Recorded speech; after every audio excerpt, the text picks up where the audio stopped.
Bueno, muy bien, segundo bloque de hoy nos toca. Estuvo fuerte Pablo Oliveto, ¿no? Sí, Uno ve que en algún sector de la oposición, sobre todo en la coalición cívica, como bien destacabas vos, hay, por lo menos, predomina la responsabilidad institucional. Vamos a cuidar que esto no se desbande, ¿no? Porque un default nos perjudica a todos. Sí, a veces yo veo que hay mucha discusión entre los políticos y los periodistas, porque vamos a hacernos cargo de quién paga el costo político y se está hablando poco de quién paga el costo económico de un default, que sería la gente, ¿no? O sea, se habla poco de eso, es como que el ecosistema político y mediático se regodea en sí mismo y hay pocos invitados que hablan de eso. Bueno, le podemos trasladar la pregunta a nuestro invitado Camilo Tiscornia, que es economista. ¿Qué tal? ¿Qué tal, Camilo? Gracias por venir. No, por favor. Si hay default, ¿quién paga el costo? No el político, el económico. No, el país entero lo va a pagar completamente, porque rápidamente yo creo que va a haber un lío financiero bastante importante, y eso que tal vez queda, o puede parecer que queda circunscripto al mundo financiero, tiene implicancias para toda la economía. Lo más probable es que veamos movimiento muy fuerte del tipo de cambio, y eso en la Argentina rápidamente se traslada a inflación, y generalmente cuando hay esos movimientos, aparte la actividad económica se entorpece completamente. Y aumenta la pobreza. Aumenta la pobreza, o sea, no es deseable para nadie, lamentablemente. El acuerdo con el Fondo Monetario Internacional, por lo menos en la carta que publicó el fondo la vez pasada, no tenemos más información de parte del FMI, hablaba de que había que trabajar en Argentina para bajar la inflación. La inflación es un tema que ustedes en la consultora siguen mes a mes y de cerca.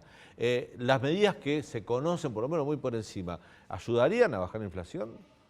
Yo creo que en el corto plazo, aunque parezca paradójico, no. Porque si uno va a algunos de los aspectos centrales del acuerdo con el fondo, que son, uno, la reducción del déficit fiscal con fuerte componente de la baja de subsidios energéticos. La contracara de eso es aumento de las tarifas, eso es inflación. Y en el comunicado que sacó hoy el Fondo Monetario fue muy explícito, que no había sido tanto en otros comunicados anteriores, de que lo que va a haber es un movimiento para tratar de que el tipo de cambio permanezca competitivo a través de lo que se llama en inglés un crawling peg, o sea, que el Banco Central lo mueva bastante continuamente al dólar, que es un poco lo que está haciendo el Banco Central, pero más rápido. El dólar oficial. Trasladame eso a un lenguaje criollo. Yo tengo un dólar blue, que es el que manejamos todos nosotros, que está en 205 mangos hoy, que bajó bastante, pero está en 204, 205. Y el dólar oficial, que es el que no manejamos no todos nosotros, está en 113. La idea es acercarlo al dólar blue, o sea, achicar la brecha. Sería ideal. Lo que pasa es que lo que el gobierno controla con más certidumbre, digamos, es el dólar oficial, porque con todos los controles que tiene, con eso va regulando a qué ritmo mueve el dólar oficial. Pero ¿cuál es el dólar que te mueve los precios? Todavía yo creo que el oficial. El blue, el contado con liquidación pueden influir, sin duda, en algunos sectores y segmentos puede influir, pero predominantemente yo creo que el dólar oficial es el que sigue manejando la inflación. Por eso es que si para cumplir con algunas de las pautas del fondo el dólar se mueve más rápido, de hecho, por ejemplo, el dólar, para tener una referencia, el dólar oficial durante gran parte del año pasado, en la previa de las elecciones, se movía al 1% por mes. Ahora se está moviendo al 3% por mes. Eso va a terminar impactando en la inflación. Entonces, volviendo a tu pregunta anterior, de alguna forma el acuerdo con el Fondo Monetario en el arranque te va a implicar más inflación, pero ¿por qué? ¿Por qué sincerar inflación y cosas que el gobierno pisó antes? Si después se puede cumplir con la reducción del déficit fiscal, la reducción del financiamiento monetario y compañía, que son otros aspectos del acuerdo, sería esperable que la inflación en algún momento bajara. Este año la inflación, por esto está diciendo, de reducción de tarifas y mover más rápido el dólar, puede ser un año parecido en inflación a 2016, que Macri hizo eso un poco, las tarifas estaban atrasadas, la subió y bueno, eso tuvo un impacto en los precios. Totalmente. Te lo combinaría además con un contexto internacional muy complicado, una especie de sequía en la Argentina, y te diría que muy probablemente en todo este contexto la actividad económica no tenga un gran desempeño, con lo cual eso puede actuar de alguna forma como mal, llamémosle, contención, mala contención de la inflación. El gas triplicó el precio, vamos a importar gas, o sea, también tenemos unos costos que cuando se empezó a detallar el acuerdo con el Fondo Monetario Internacional no estaban, ¿no? No estaban. Te diría que la realidad de hoy, post-conflicto en Ucrania, es peor que la que se hizo cuando se diagramó el acuerdo con el fondo. Vamos a ver si, como hubo demora en el cierre, y recién hoy se anunció que hoy se llegó al acuerdo con la parte técnica del Fondo Monetario, cuando se conozcan los detalles veremos qué se incluyó de lo que está pasando ahora o si no se incluyó y quedará para revisiones posteriores. Camilo, la inflación, ¿por qué no le preocupa tanto al gobierno? El gobierno está preocupado por el consumo, está preocupado por algunas cuestiones. Yo digo, ¿le conviene en algún momento al gobierno tener esta inflación de 3, 4 puntos mensuales? políticamente no le conviene. O sea, yo creo que en parte el gobierno ha perdido las Pero elecciones. le ayuda para ajustar. Justamente. Digamos, Ajusta por inflación, que no es lo mismo que ajustar por decisión política. La inflación ayuda de alguna forma a las cuentas públicas. La inflación de alguna forma es un impuesto más que el gobierno recauda a través de la emisión de dinero excesiva. Entonces, de alguna forma la inflación ayuda a cerrar las cuentas públicas, llamémosle, pero evidentemente genera un desastre en el funcionamiento económico, ya con el nivel que tiene. Ya no estamos hablando de una inflación del 20%, que es la que hubo durante una buena cantidad de años, hace un tiempo que ya era alta. Ahora estamos en una inflación del 50%. Ya en este contexto funciona todo mal en la economía. Entonces hay un costo político que paga el gobierno, que lo pagó en las elecciones, y para el funcionamiento de la economía también es malo, y la gente la pasa mal, esto favorece la pobreza, o sea, no es bueno por ningún lado, pero evidentemente el presidente cuando habló el martes dijo, vamos a crear 10.000 empresas nuevas, ¿no? Dijo antes de lo que le queda al gobierno, 200.000 puestos de trabajo.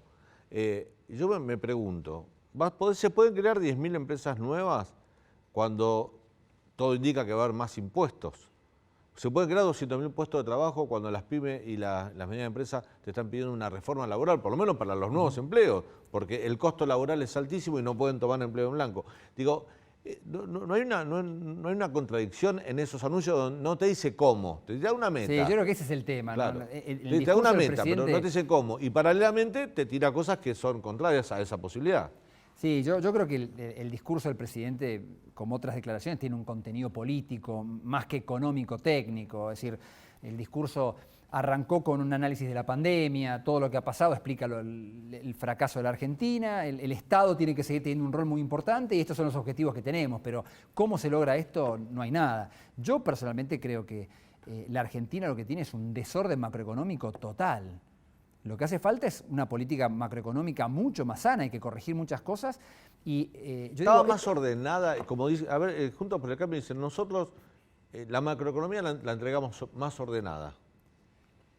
Yo pregunto si es cierto o no. Se han hecho algunas correcciones, sin duda. Por ejemplo, lo que fue la reducción del déficit fiscal que se llama primario antes del pago de intereses fue un esfuerzo enorme. 0,5 estaba el exactamente. Déficit primario. Y ahora está en 4 puntos. Exactamente.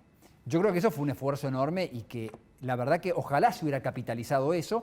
Lo que pasa es que, bueno, también hubo otras cosas que estaban muy complicadas. El dólar se fue muy alto, la inflación quedó muy alta, la deuda con el Fondo Monetario. Es decir, había otra serie de complicaciones que yo creo que resultan también de lo que pasó políticamente.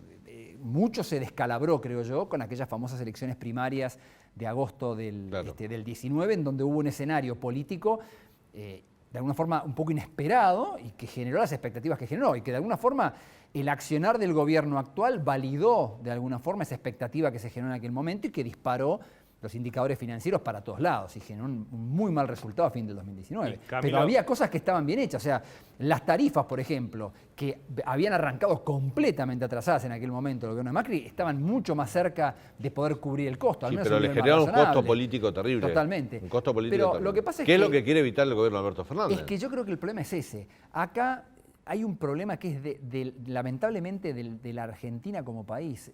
Vamos a tener que enfrentar cosas que no hemos enfrentado en el pasado. Es decir, como país hay cosas que no estamos pagando lo que valen, lamentablemente, por mala gestión de la política que quiere ocultar este tipo de cosas. Entonces el país va a tener que pagar un costo. Y lo que pasa es que políticamente nadie se quiere hacer cargo de ese costo, pero lamentablemente el país lo tiene que pagar por malas políticas aplicadas hace muchísimo tiempo. ¿Y este acuerdo con el FMI te ordena la macroeconomía o no alcanza? Es que el acuerdo con el Fondo Monetario te está obligando a hacer esto que nadie lo quiere hacer políticamente, pero nadie lo quiere hacer. De alguna forma te ayuda.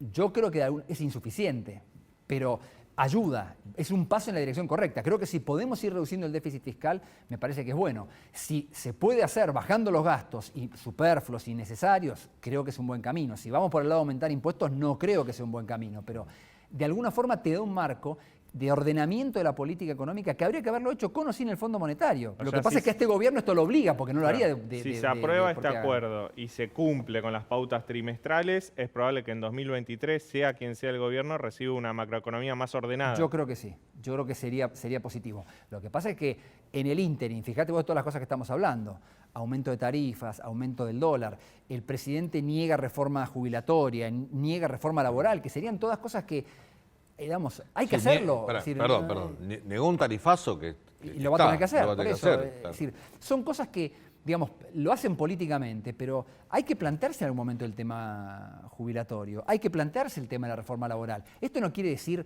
saltos al vacío ni cosas alocadas, pero las cuentas no dan.